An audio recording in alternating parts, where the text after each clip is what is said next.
கடை கடை போமா. தொலைந்து போன பட்டாம்பூச்சி.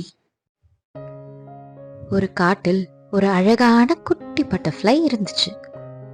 ஒரு நாள் அந்த பட்டர்ஃப்ளை ஒரு பூ மேல உட்கார்ந்து நம்ம ஏன் இந்த காட்டை சுத்தி பார்க்க கூடாதுன்னு யோசிச்சது.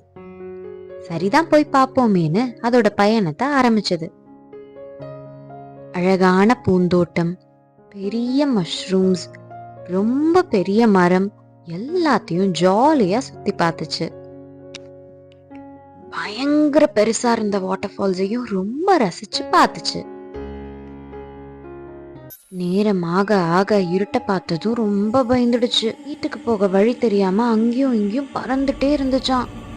நான் தப்பு பண்ணிட்டேன்னு தேம்பி தேம்பி அழுதுச்சு. அடுத்த நாள் காலையில ஒரு கேட்டர்பில்லர்ட்ட போய், நீங்க போன் வச்சிருக்கீங்களா, எனக்கு அம்மாட்ட பேசணும், எனக்கு ரொம்ப பயமா இருக்குன்னு சொல்லுச்சு. கேட்டர்பில்லர் என்கிட்டலாம் இல்லையேன்னு அந்த இடத்த விட்டே போயிடுச்சு. அடுத்து அந்த பட்டர்ஃப்ளை ஒரு யானை கிட்ட உதவி கேட்டுச்சு. என்கிட்ட போன் எல்லாம் இல்லையேன்னு அந்த யானை சொன்னதும் அந்த இடத்த விட்டு சோகமா வந்துடுச்சு. அடுத்து ஆத்தோரமா ஒரு குதிரைகிட்ட ஹெல்ப் கேட்டுச்சு. அந்த குதிரை அதோட போனை எடுத்து கொடுத்த உடனே அம்மா கிட்ட பேசுச்சு. அம்மா நான் வரேன், பயப்படாதன்னு சொன்ன அடுத்த செகண்ட் ரொம்ப ஹாப்பி ஆயிருச்சு. அம்மாவை பார்த்ததும் கட்டி பிடிச்சு, இனிமே நான் இப்படி பண்ண மாட்டேமா, சாரிமான்னு சொல்லுச்சு. ஹாப்பியா அதோட ஃப்ரெண்ட்ஸ் கூட எப்பவுமே விளையாண்டுச்சு.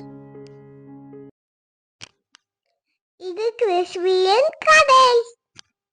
Thank you for watching and subscribe to our channel. இந்த மாதிரி உங்க கதையும் வீடியோவா பார்க்கணும்னா இங்க கொடுத்திருக்கிற மெயில் ஐடிக்கு அனுப்புங்க.